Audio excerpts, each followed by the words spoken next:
And to my belief, that we should not call one another racist. We should say that we have lacking of knowledge about one another, and as a result, we have misunderstanding.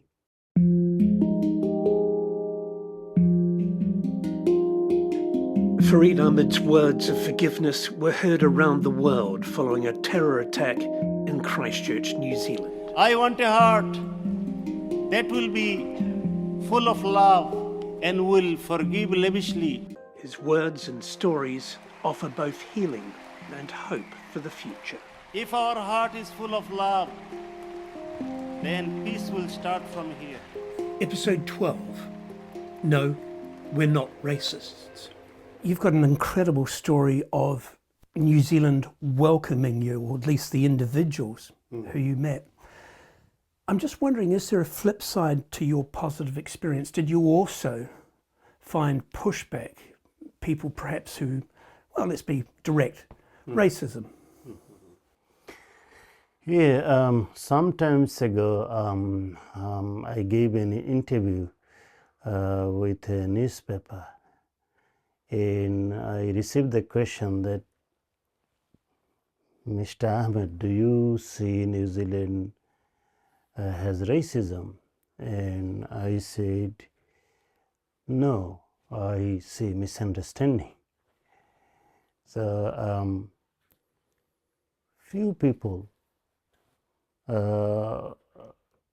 did ask me the follow-up questions, because they were also immigrants, and the way they looked at it, they found some racism, but very little.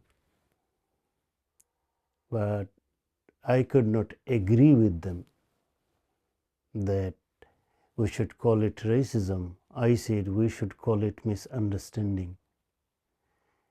Why do I say this? I say it because of my experience in New Zealand. This is probably my 37 years in New Zealand. Yes, I started with zero, and now, in New Zealand, I find that New Zealand is like my land, my family, my extended family. The entire New Zealand, I consider in my mind, this is my family. Okay, whether someone is born here, different faith, no faith, New Zealand, we are one family. That's how I feel. Why do I say misunderstanding? Okay, probably a genuine, true story will help rather than just, giving my own remark. Because actions tells the truth, and action does not have any theorizing in it. So that story would be, there are many stories, but I would only pick one. In Nelson, the next Nelson, I had a job to get more money for my study. So in Midworks, I got a job, and in Midworks, the number of employees were heaps, over 100. So in one section, we were about 44. So we used to come to the dining tables for lunch, for tea breaks, etc. And there, I was a Muslim, and there was another Muslim, and two other Muslims. So we were three, and the rest, they were not Muslims. I took the job, and I saw the distance between Muslim and non-Muslim. Huge distance. Example, the Muslims, they'll sit in the corner in one table. The others, they are not in that table. The Muslims, two Muslims, they whispered to me, they hate us. They don't like us because we are Muslims, so don't go there. I say, okay, thank you for advice. But my stubborn, curious mind say, I have to go there. I have to find out by myself.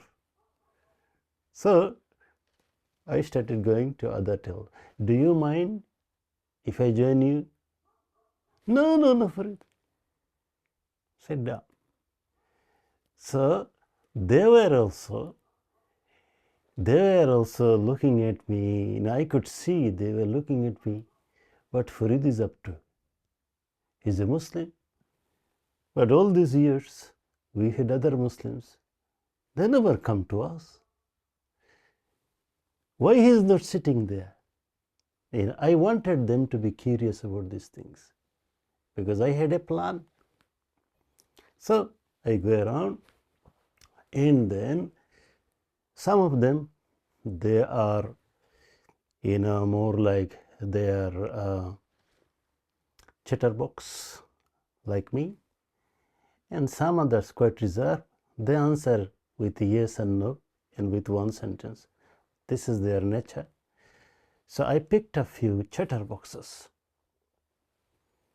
and then gradually, I developed a friendship, and I said, what do you think about Muslim? Don't know, Farid, you seem a bit different, but they hate us. I said, wow, Muslim, they think you hate them, and you think that, you hate them. Yes, what is going on, guys? They think you hate them, you think they hate you. What is going on? Okay, I wanted to find out more. So one of them, he was a union leader, very vocal. So, his style is, he will tell you of what is in his heart. You have to dig out. So one day, last time, he was vocal. He was, he was talking about something happened in USA, and he made a remark, a bad remark about Muslim. That was his assessment. So in front of everyone, I said, I have a question to you. Yes. Are you a racist? I need to find out. The whole room was silent, and he was just going to eat his sandwich. Something electrified him, and his grip got loosened, and his sandwich dropped on the table.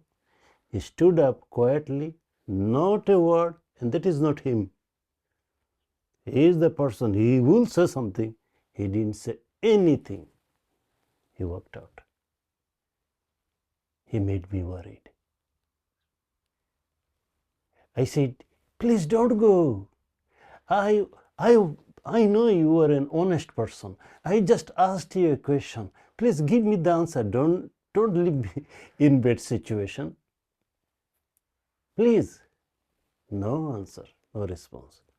He walked out. Then I told some of his close friends, what did he do wrong? What did he do wrong? Why did he walk out like this? I didn't want any, a misunderstanding here. Why didn't he answer? Can you explain to me? Some of them said,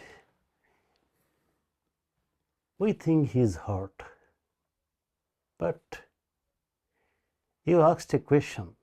It is best, rather than keeping something in the heart, open it and ask. So you asked a question. We do not see blame in you because you are trying to find out. So give him few minutes, maybe he will come back. I said, no, not good enough. One of you go and stay with him until he comes back. Because this is not nice. I did not expect this, because I wanted to ask a simple question, simple answer, and all of us will giggle. He said, okay, I'm going.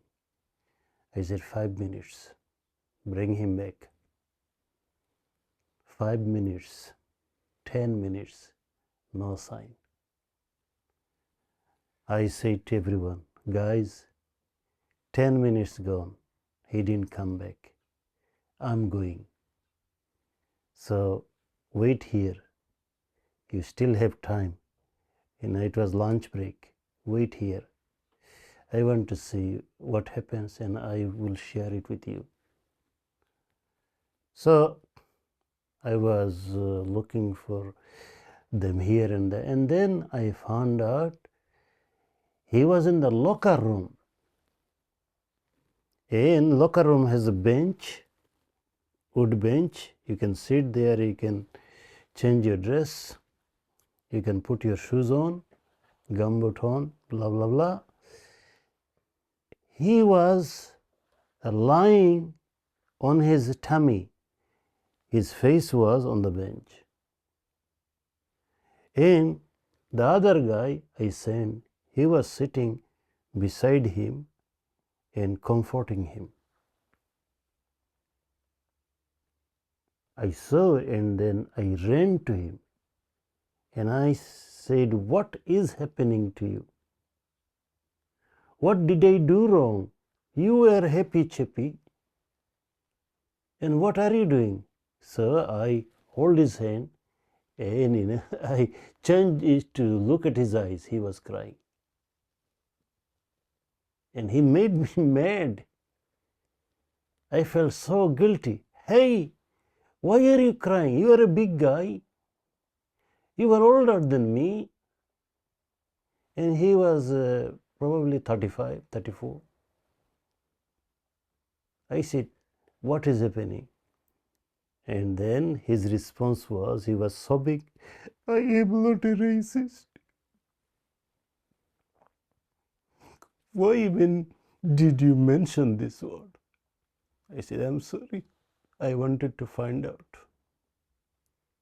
Because from you guys, I heard that Muslims hate you. And exactly opposite from Muslim, I found out that you hate them. I wanted to find out what was going on. And this is my proof. Just based on assumption, based on some apparent activities, you thought they are bad and they thought you were bad. And now you see, I challenged you. And now I can see you are not a racist. You have good heart. But there was a misunderstanding in you about Muslims. The same thing I'm going to challenge the Muslims.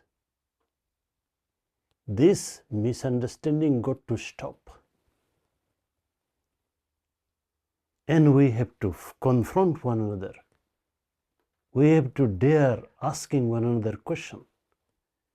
We are not asking, and we are just thinking about negative things, and then from there it goes into a state that we develop a certain attitude against one another. From this story, I realized I was an immigrant. Different language, different culture, different style. Plus, I was a Muslim. And different belief, different attitude. And if I, without asking him, if I had the idea like other two Muslims, Kiwis hate me. Just imagine, think about it. Kiwis hate me. Why? I'm an immigrant. Why? I'm a Muslim. And then I share it to another Muslim or another immigrant. Hey, be careful. They hate us. They hate us. Then that person talk to another one, another one. What are we doing? Based on a false imagination, based on a misunderstanding, we are making, a little thing, a huge thing. So that story convinced me before and after, before misunderstanding, after we became very good friends, we hugged one another, and we had never ever had slightest even suspicion that he would hate me or I would hate him. So before and after is my proof that in between there was a misunderstanding, not racism. And to my belief that we should not call one another racist. We should say that we have lacking of knowledge about one another, and as a result we have misunderstanding. And sometimes we magnify this misunderstanding and we start calling one another a racist. It doesn't bring any good. So what is the opposite? The opposite is my humble advice to host communities in New Zealand and immigrant communities. Talk. Don't hide. Dare to ask. Dare to ask. If you want to ask me, why do you wear this funny hat? And I do not. I should not feel offended. Mm-hmm. And you should not feel shy to ask me. That's how, if we are direct, we will find the beautiful answers and beautiful communication will make us one.